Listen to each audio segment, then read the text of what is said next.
Okay, so I lied to my dentist. Wait, what? She asked me how I was doing, right? Standard small talk while she's got that little mirror in my mouth. And I said, I'm fine. And that's lying? I had a root canal scheduled for the next hour. I was not fine. You just, you reflex answered her. Your mouth said, I'm fine, while your brain already knew what was coming. My brain and my mouth were not in communication that day.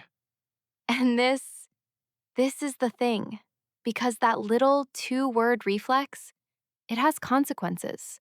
Bigger ones than you'd think. So, for anyone just landing here, welcome to English Couch. I'm Mike, this is Sarah. We do this. And what this is real conversation. Not textbook English, not drills, just two people actually talking about how the language works in the wild. And today's episode is about something that sounds stupidly simple: answering questions. The ones people ask you every single day. How are you? Tell me about yourself. What do you do for fun? Which, okay, hear me out. Because this is where most English learners are bleeding points and they have no idea. Not on grammar, not on vocabulary, on these exact moments. Native speakers clock the robot answer in about half a second. They don't say anything. They just, they adjust how they talk to you. Permanently. And here's the thing nobody tells you. The answer to how are you is not actually about how you are. There's a whole second layer to this. We're getting to it, but you want to stick around for it. By the end of this, you'll have a full toolkit. Not phrases you memorized. Actual instincts. The kind that fire without you thinking. Okay, so real question. When someone says, how are you? What actually happens in your head? Nothing. Literally nothing. It's like the sound hits my ears, and my mouth just fires, fine, before my brain even woke up. Yes, it's a stimulus response thing. You hear the question, you produce the answer. Zero processing. So why is that a problem, though? I mean, it's just small talk, right? It doesn't mean anything. That's what I thought. And then I actually paid attention one time. I was at a work thing, my first year in a new office, and I realized I'd had the exact same exchange 17 times that morning. Someone says, how are you? I say, fine, thanks. They walk away. And nothing. No conversation, just transaction complete. So the robot answer is actually closing a door you don't know you're closing. That's literally it. The other person asked because they were open to a conversation, and I'm fine is you saying, no thanks. Okay, so what's the alternative? You can't monologue every time someone asks how you are. Right, nobody wants that. You just need to add one real thing, one human thing. Like what? Not bad, little tired, first coffee hasn't hit yet. That's it, 11 words. And suddenly that person has something to respond to. Because now they can say, oh, I know that feeling. And there's a conversation. Versus fine, which is a wall. Okay, I have to say, I used to do this at every job. Every single one. And I thought I just wasn't good at small talk. Turns out I was good at ending it. We've all done it. The fix is so small, though.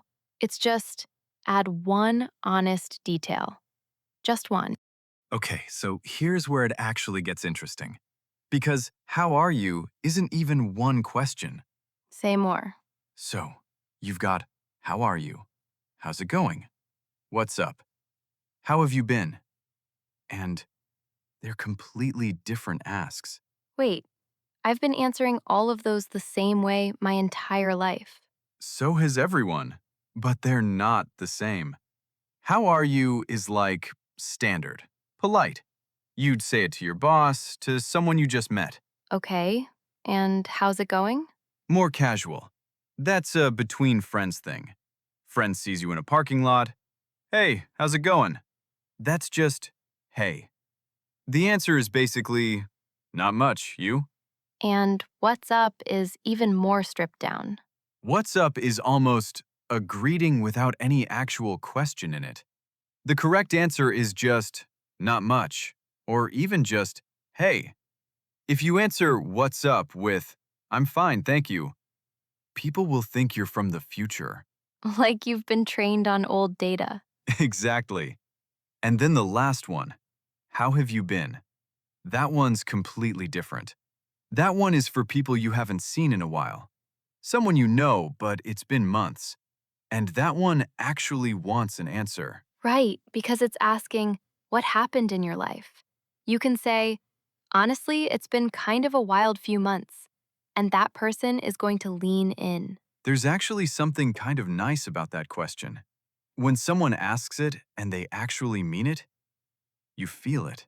Yeah, the same words can mean completely different things depending on who's saying them and why. And there's one more layer to this that almost no one knows. And it connects back to what Sarah opened with. We're getting to that in a minute. Okay, can we talk about the most terrifying sentence in the English language? Tell me about yourself. Every time, every single time. I hear that and my brain just leaves the building. I bombed a job interview once because of this, specifically because of this question. They said it, I panicked, and I started listing my hobbies. In a job interview, I told them I liked hiking. What did they say? They said great, very warmly, and I did not get the job. So, the thing about this question is people aren't asking because they don't know your name. They're opening a door. They want to see how you frame yourself. Okay, so what's the actual move? There's a four-part thing that just works: your name, where you're from, what you do, one real thing. That's it. Like, I'm Mike, originally from Seattle. I work in UX design, and I'm the kind of person who somehow has 3 unfinished podcasts. Yes, because now they have options. They can pick the thread they're most interested in, and you've given them something to connect with That detail always gets a response. because it's real, and real is the whole point. And then, what about the where are you from follow up? Because for a lot of English learners, that one comes with extra weight. Right, because it can feel like an identity question. But you can make it work for you instead of against you. Add one line that invites them in. I'm from Seoul. Have you ever been? Now they're answering. You're not being interrogated anymore. You just turned a question about you into a question about them. That's the whole trick, honestly. The best conversationalists, they're not people who have more interesting lives. They're people who know how to redirect. Okay, so remember at the start, I said that the how are you answer isn't really about how you are? I've been waiting for this since the hook. So, linguists actually have a term for how are you used as a greeting. They call it a phatic expression, which sounds fancy, but the idea is it's language that exists not to transfer information, but to maintain social connection. So it's literally not asking how you are. Technically, no.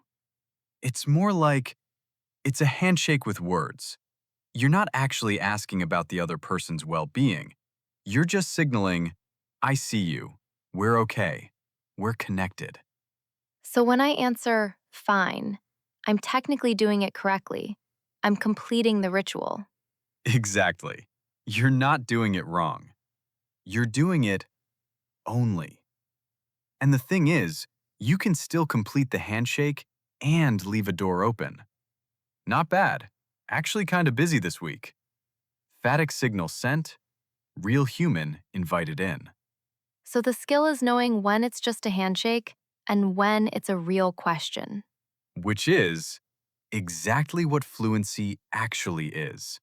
Not knowing more words, knowing what the words are actually doing. That's the thing that just broke my brain a little. Because now every how are you I hear, I'm going to be analyzing it. Welcome to the worst and best gift we could give you today. Actually, quick sidebar. I found out about the phatic thing because someone dropped it in our comments a few months back. Just left a comment that kind of derailed my whole afternoon. Which, if you're not subscribed, the comment section here is genuinely half the show. People leave stuff that's better than what we prep. Subscribe. Like this one if something already hit. And if you know someone who goes full robot mode in conversations, send it to them. Specifically them. And every month, we notice 3 people in the community. Not randomly, people who show up, leave something real, actually help someone else in the replies. Could be you. That's all. Okay, so picture this. First day at a new company. You walk in, someone you don't know is by the coffee machine, and they say, "Hey, what's up?" Old me says, I'm fine, thank you. And they immediately assume you're from the future. But new you says, "Not much. Honestly, just trying to figure out where the mugs are." Instant laugh, instant connection. And then they ask, so what do you do? And instead of freezing, You've got the 4 part thing ready: name, background, what you do, one real thing. I'm Mike, just moved from the Seattle office. I do UX, and I have a very serious problem with unfinished projects. Done. They're going to say something back because you gave them something real. And then, 2 weeks later, you see this same person in the hall and they say, Hey, how have you been? and you know that one's actually a question. So you say, "Honestly, it's been a week, but I'm here." And they say, "Yeah, same." And something real just happened. Because you knew what the question was actually asking. That's the whole thing. That's the skill. Not more vocabulary, not better grammar. Knowing what the words are doing and answering the real thing. All right, here's your dare for the day. Take the most boring version of your answer, I'm fine, and rewrite it for right now. Like, literally right now for today. Add one real thing. Drop it in the comments, exactly like you'd say it out loud. Like, "Not bad, waiting on a thing to happen that I can't explain yet." Whatever's real today. And the big question, have you ever done the robot answer in a moment that actually mattered? Job interview, first date, meeting someone you really wanted to impress. Tell us what happened. We read them all, every one. And if there's something in English that's been confusing you, a phrase, a moment, a thing that keeps tripping you up, drop it. We're building the next episode out of that pile. Okay, but Mike telling his dentist he was fine right before a root canal, that is going to live in my head every time I sit in that chair now. You're welcome. Consider it a gift. Next week, we're going somewhere that even fluent speakers quietly get wrong, not just learners. That's all I'm saying. Subscribe if you haven't. Like it if something stuck today. And genuinely, if you know one person who needs this, send it. Just one. And thank you, actually. You could be watching literally anything right now, and you chose this. That's not nothing to us. We mean it. See you next week. Take care of yourself out there. And for the love of everything, stop lying to your dentist.